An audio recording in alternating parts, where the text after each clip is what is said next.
Welcome to week 3. Last week we discussed how all types of innovation are not created equal. Some are more strategic than others.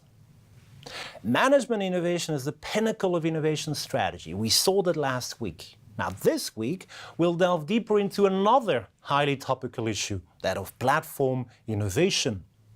Before getting into the substance of this week's topic, let's warm you up with a short quiz. I have 3 questions for you. Here is my first question. What do the 4 most valuable companies in the world by market capitalization have in common? Here's the first hint for you. These companies are Apple, Alphabet, Microsoft and Amazon. And here's a second hint.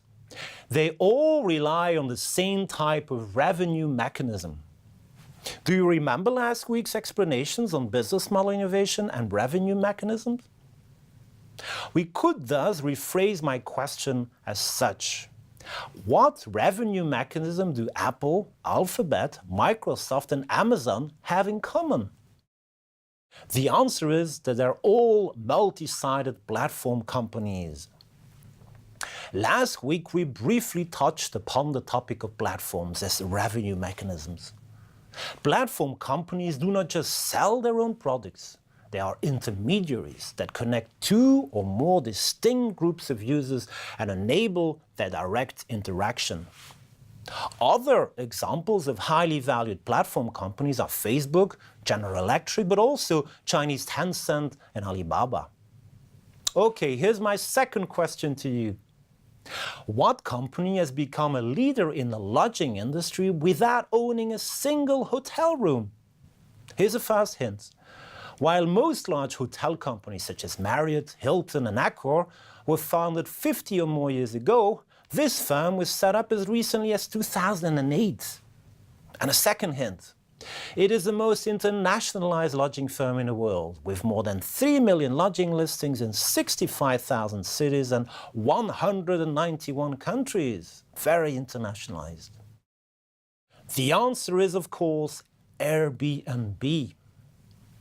Airbnb was founded by 3 roommates hoping to make enough money to cover the rent. Well, the firm is now valued at over $30 billion, more than almost any hotel company in the world. Airbnb is another example of a platform company that is making strides not by selling its own products, but by connecting distinctive user groups, in this case, lodging hosts and guests.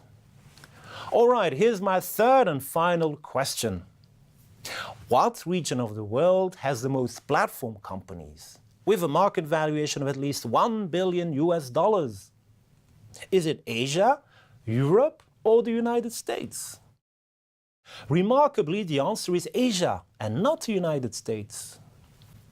It certainly is not Europe, which is lagging far behind, as you can see in this comparative figure.